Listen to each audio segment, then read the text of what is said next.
Hello and welcome. Thank you very much. Today I'm very happy that we are going to start another session for health and safety. First of all, before these classes, we learned few things, and this class we are going to start from like pattern wise. How many chapters I will cover by myself, and you will be always with me. So I would like to explain few things that how many contains and topic I'm going to cover, okay, one by one. So let's start today. That a scope of HSC. What is the scope of HSC? So first of all, I will tell that this word came from salvum, this Latin word. It came from salvum, which means safety. Which means safety. The safety starts very earlier, like 200 BC. Okay, I will go in details in the next slide. But during my teaching practice, I will cover one by one. You can see the point number first, a scope of safety. So a scope of safety, I will cover occupational health and safety. Occupational health and safety. That chapter I will start first. Then I will go for fire and safety, chemical safety, electrical safety, industrial safety, health and safety management system. Then we will go for process safety, oil and gas, green and brown field, onshore, offshore, marine, environmental management system. Then I will go for construction, that is second part, construction like civil, mechanical, electrical, E&I, high-rise building, road construction, metro and railway, overbridge, under road bridge, piping, pipeline, HDD and micro tunneling activities. So our first topic will be occupational health and safety. I would like to explain few words here that what is occupation? What is occupation?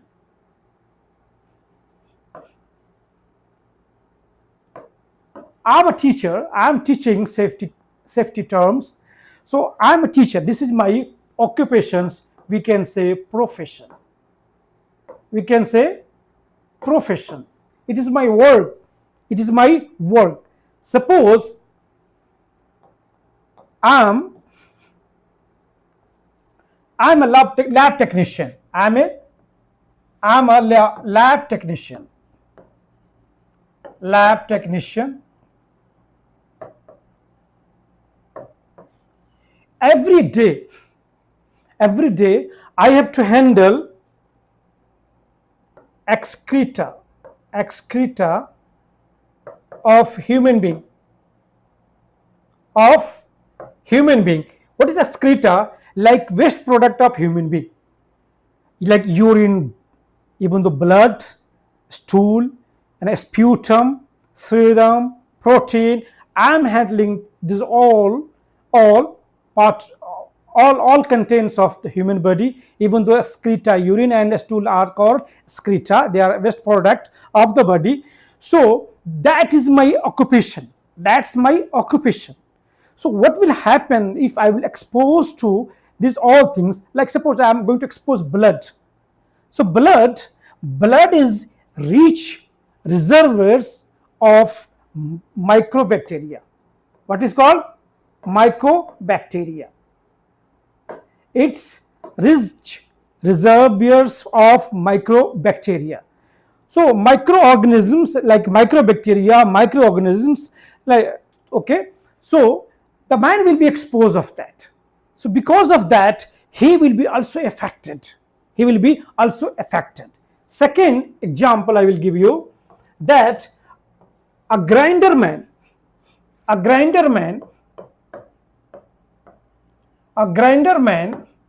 who is doing grinding activity, and the grinding place is like, it could be either metal. Suppose he is pipe fitter, and he is doing grinding activity, like he is making Suppose this is the opening of the pipe. He is cleaning this. He is making the sharp and V and these all for the fit up of the pipe. For the fit up of the pipe, he is grinding this portion. So what will happen with him? What will happen if he is continuously exposing to this metal? We can say metal dust. Metal, I can write here, metal dust or metal particles. What will happen with him? What exposure he will realize and he will feel? So this metal particles will go through his nose, that is called inhalation process, and will reach to his lungs, and in future that acute exposure and prolonged exposure or chronic exposure can create a lot of disease and lot of problems, like asthma, coughing, irritations, chest pain, heaviness, fever. A lot of diseases may occur with him. So many types of disease. What happened? Because he is a grinder man. His occupation is to do grinding, and every day it's also like non-metallic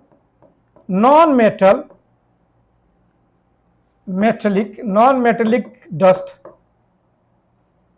When I will explain in the dust part, I will go in so detail, and we will learn one by one. For the point discussion, just only explain here that metallic dust and non-metallic dust. Then I will go for silica, non-silica, okay, wooden dust, types of dust we are there according to their size. So the man is grinder man, okay, he is doing grinding, he is grinding the opening of the pipe, two side to connect the pipe. He is making the V of the metal, and the metal dust flying, and he is not wearing the mask, okay. The area is very congested, it's confined, and there is no proper ventilations, so he will inhale all the dust particle in his chest. So his occupation is grinder man, okay. So this is called occupation. A person who is performing the duty on daily basis to earn the bread and butter for his family is called occupation of that man. Is called occupation of that man or that woman, okay. That's called occupation. Why this was required to bring in the safety part? Why it was important to bring this all points in the safety part? Because safety is protecting and preventing a person from any foreseen, upcoming danger and health issues. That's why the Occupational Health and Safety Act was made first time in 1970. You can say occupational safety and health. So we have two different parts here. Safety is different and health is different. And we will study detail about safety and health. Okay. So if someone is exposing, so what will be safety of that, and what will be effect of that exposure to that person and that employee. Okay, that's why it was formed in 1970, that because we will go through one by one in details. Occupational Safety and Health Convention C155 1981 was first time developed to protect the workers, those who are exposing to different industry like civil, mechanical, chemical, and dust industry, meal, manufacturing, clothes, textile. They all are exposing to different types of exposure and chemicals, and we can say different types of health issues or allergen. I will go in such details later on, but it was decided to go for this convention in 1981. The convention name was C155. The act was first time developed in 1970. Why is occupational safety and health needed? Why? Because it is going to protect a person, a worker. If I'm telling worker, don't think that a labor is called worker. As per ISO 45001, it is clearly stating that each person who is working with an organization, either he is CEO and ground worker, they all are called worker. So there is no discriminations, there is no differentiate between worker and CEO. They all are worker. They all are team of that organization. Okay. So that's why it is important to work on occupational health and safety. So let's go forward. We will discuss few things more. So now this is very important, very important point to explain to you. A concise history of evolution of occupational safety and health. Occupational safety and health, why it was evaluated, why it came in the form, when it came in the form, what was the reason behind it, who started, who were the father of medicine, and how they found it that it's important to detect the disease of the human beings, those who are exposing to the industry in different industries and various form of industries. So let's discuss first point here. Historically, Egyptians were aware of the dangers from the gold and silver fumes.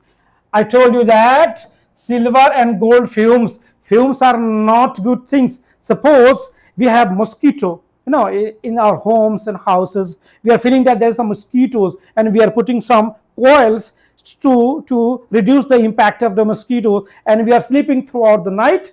We are closing our gate, door, windows, and we are sleeping. We are inhaling all that smoke throughout the night. It's not good. It's completely dangerous for your lungs.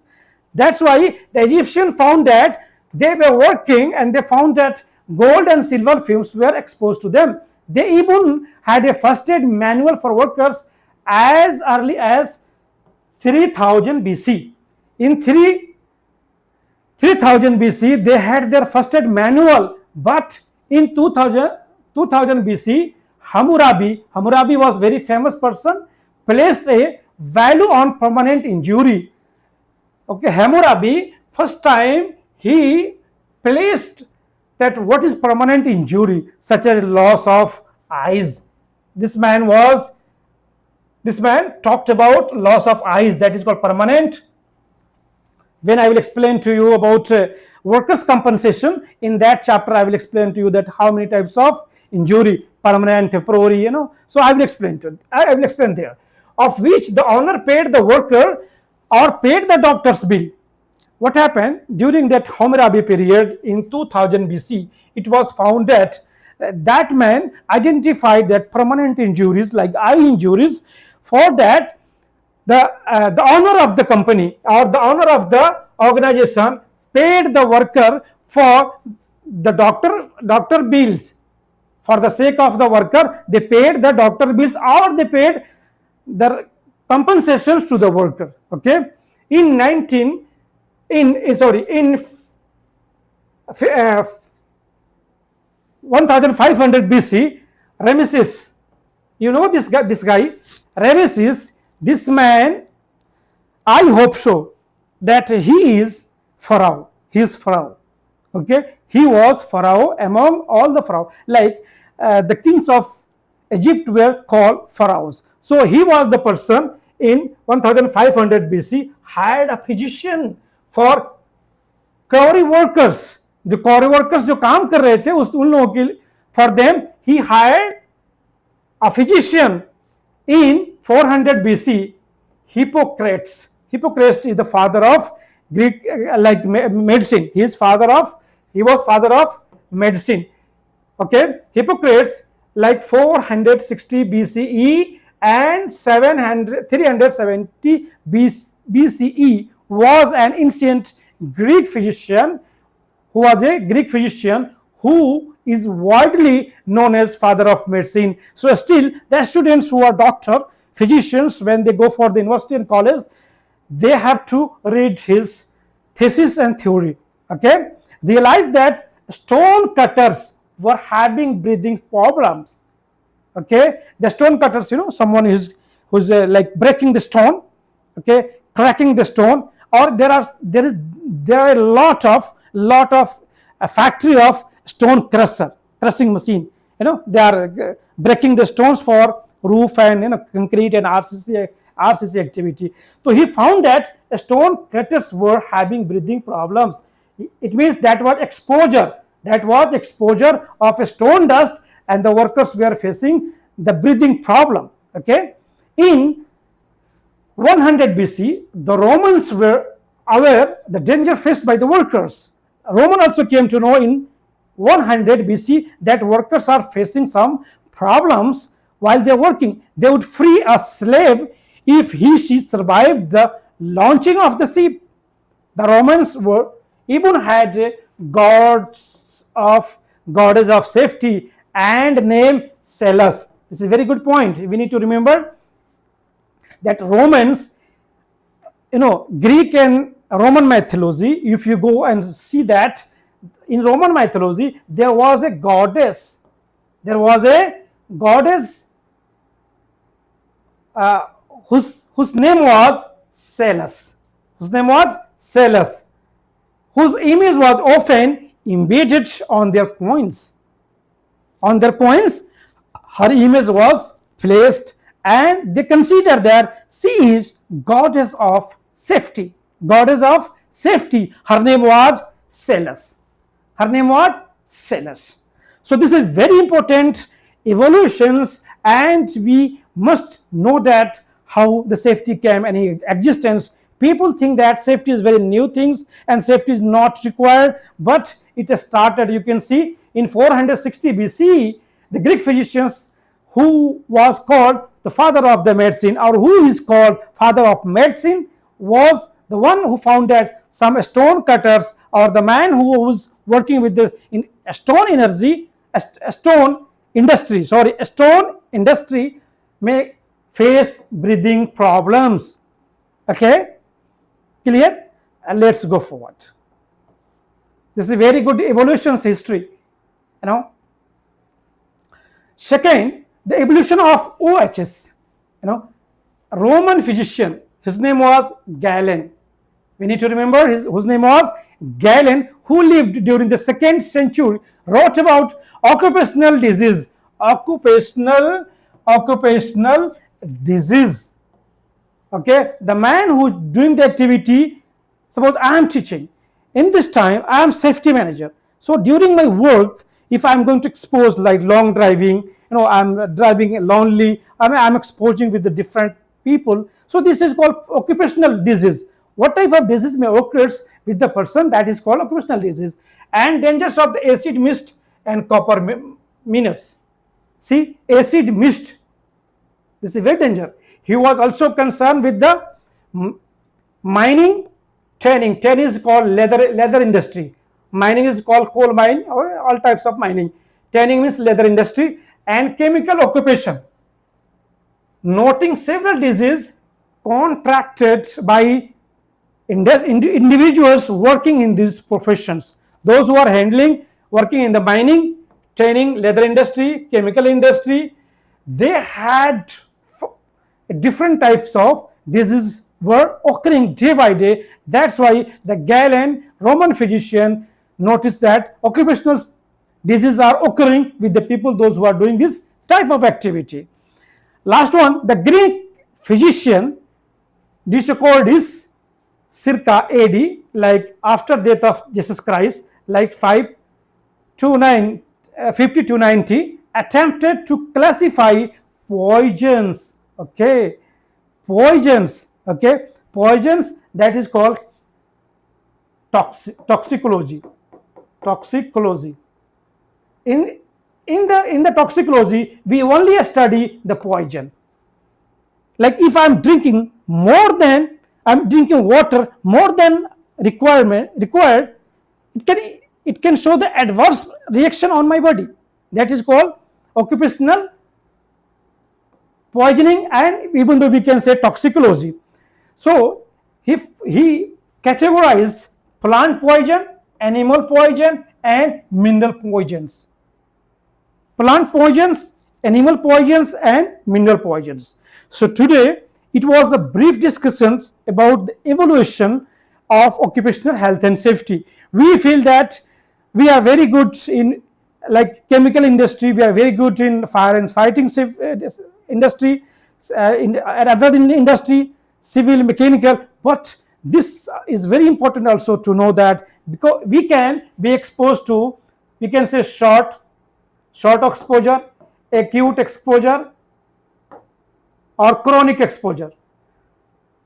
So this can create a disease for time being. Suppose suddenly you are going to expose with some chemical, and the amount of chemical is very corrosive, irritant, and suddenly you feel that there is irritations on your finger. That is called acute effect. But some chemical has slight impact on the body, but if you are going to expose for a longer period, it will impact on your body, and after 10 years, because it has some onset period, we can say ONSET, onset period. Onset period.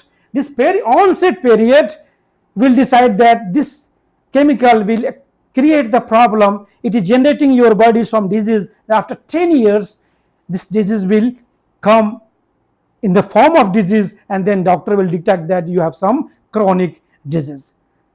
That's why occupational health and safety is very, very important. So this was just only evolution of occupational health and safety. In the next class we will go in occupational disease, occupational illness, or details information we will collect one by one. Thank you very much.